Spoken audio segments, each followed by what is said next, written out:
तर थांबणं गरजेचं आहे. बघूयात कोण कोण थांबता का. बदलापूरच्या कात्रपचा सिग्नल ते बघ गेले पुढे. तो फ्लिपकार्टवाला होता वाटतं, गेला पुढे. एक जरा थांबलेत. बघू कोण कोण थांबतं.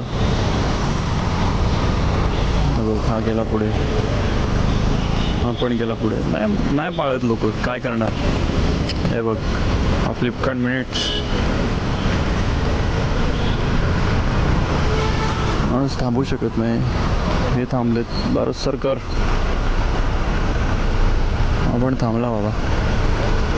तर 5 सेकंड बाकी आहेत. असं सगळेच नाही पाळत.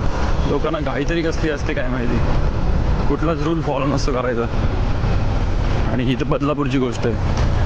ही सगळीकडे असंच असेल. मी तर बदलापूरमध्ये नेहमी बघतो असं. कोणी थांबतच नाही, कोणी पाळतच नाही नियम.